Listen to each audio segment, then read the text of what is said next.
नमस्कार. आज आपण बोलणार आहोत AI आधारित स्कॅम्सबद्दल. आणि हे काही साधेसुधे फिशिंग ईमेल्स किंवा लॉटरीचे मेसेज नाहीत बरं का. हे घोटाळे इतके हुशारीने बनवलेले आहेत की ते अगदी खरे वाटतात. चला तर मग पाहूया हे नेमकं काय प्रकरण आहे. फक्त एक क्षण विचार करा.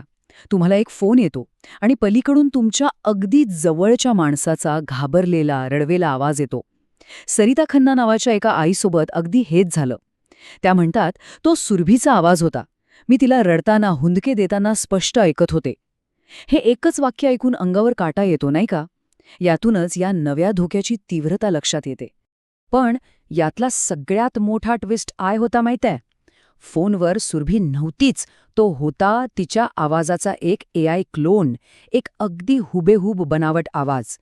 हेच आहे ते नवं, भयानक वास्तव जिथे तंत्रज्ञानाचा वापर करून एक भीतीदायक आभास निर्माण केला जातो.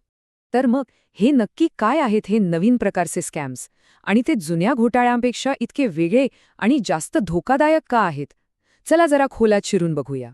ह्या सगळ्याच्या मागे जे तंत्रज्ञान आहे ना, त्याला म्हणतात AI voice cloning.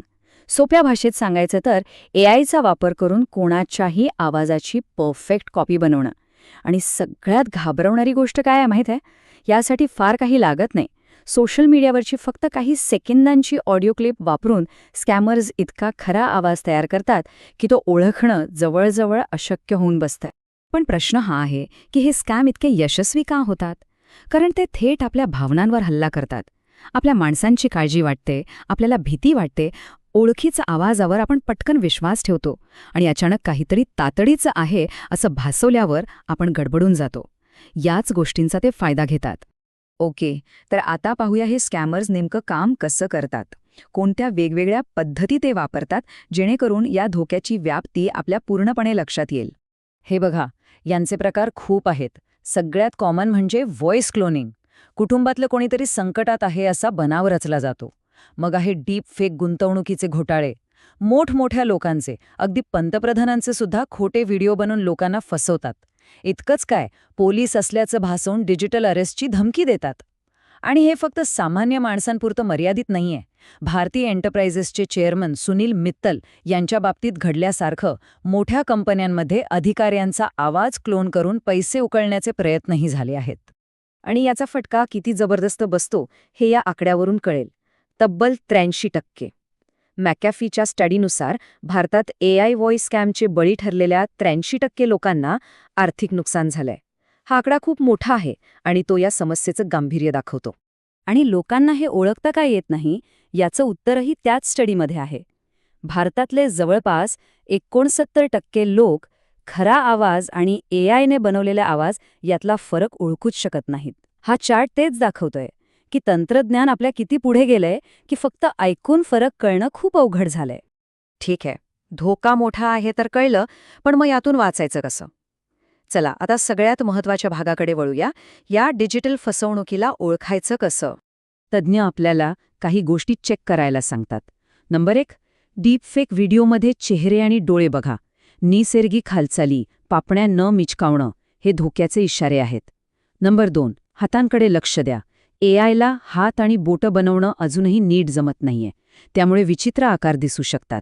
Number 3, व्हिडिओमधली physics बघा. म्हणजे वस्तू एकमेकांमधून आरपार जातायत का, काही नैसर्गिक घडतंय का. आणि चौथा, सगळ्यात महत्त्वाचा मुद्दा, आपल्या आतल्या आवाजावर विश्वास ठेवा. काहीतरी ऑफ वाटतंय, काहीतरी विचित्र वाटतंय, तर त्याकडे दुर्लक्ष करू नका. हे असं आहे बघा, खरी माणसं कधीच परफेक्ट नसतात. आपल्या चेहऱ्यावर, हालचालींमध्ये छोट्या छोट्या गोष्टी असतात, नकळत होणाऱ्या सवयी असतात. पण AIने बनवलेल्या फाईल्समध्ये हेच नसतं. तिथे सगळं खूप ताठर, नैसर्गिक आणि कधीकधी तर अशक्य वाटणारं असतं. हाच तो फरक आहे जो आपल्याला ओळखायला मदत करू शकतो. ओके, आता बघूया आपण स्वतःला वाचवण्यासाठी काय काय करू शकतो. एक सेफ्टी चेकलिस्टच बघूया. ह्या काही सवयी लावून घेणं खूप गरजेचं आहे. सगळ्यात पहिलं, घाईघाईत कोणताही निर्णय घेऊ नका. कोणी संकटात असल्याचा फोन आला तो कट करा आणि त्यांच्या नेहमीच्या नंबरवर परत फोन लावा. खात्री करा. दुसरी गोष्ट, अनोळखी लिंकवर क्लिक करण्याऐवजी वेबसाईटचं नाव स्वतः टाईप करा. आणि हो, OTP, पासवर्ड, बँकेची माहिती कधीच कोणाला देऊ नका. आपण ऑनलाईन काय शेअर करतोय यावरही जरा लक्ष ठेवायला हवं. या सगळ्या चर्चेतला सगळ्यात महत्वाचा एक नियम जर कोणता असेल तर तो हा आहे.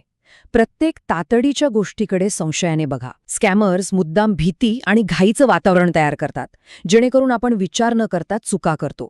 हा दबावच त्यांचं मुख्य हत्यार आहे. पण दुर्दैवाने सगळी काळजी घेऊनही कधीतरी चूक होऊ शकते. जर फसवणूक झाल्याचा संशय आलाच तर काय करायचं हे माहिती असणं खूप महत्वाचं आहे. असं काही झाल्यास क्षणाचाही विलंब न करता हे करा. पहिलं, लगेच संवाद थांबवा. अजिबात पैसे पाठवू नका. तुमच्या बँकेला ताबडतोब संपर्क करा. जे काही पुरावे असतील, स्क्रीनशॉट, मेसेज, नंबर, सगळं जपून ठेवा. आणि हो, घरातल्यांना किंवा जवळच्या मित्रांना सांगा, कारण हे घोटाळेबाज आपल्या भीतीचा आणि गप्प बसण्याचा फायदा घेतात. ती गुप्तता तोडणं खूप गरजेचं आहे. भारतात सायबर क्राईमची तक्रार करण्यासाठी 2 मुख्य जागा आहेत. एक तर cybercrime.gov.in हे ऑनलाईन पोर्टल आणि दुसरा म्हणजे 1930 हा राष्ट्रीय हेल्पलाईन नंबर. तक्रार नक्की करा, कारण त्यामुळेच या गुन्हेगारांना पकडता येऊ शकतं. आणि शेवटी सायबरटेक तज्ज्ञ निहार पठारे यांचे एक वाक्य आहे जे सगळं काही सांगून जातं. तंत्रज्ञान कितीही पुढे गेलं तरी माणसाची सजगता आणि त्याची उपजत बुद्धी हेच त्याचं सगळ्यात मोठं शस्त्र आहे. तंत्रज्ञान बदलत राहील, नवनवीन धोके येत राहतील, पण आपली सतर्कता हीच आपली खरी सुरक्षा आहे.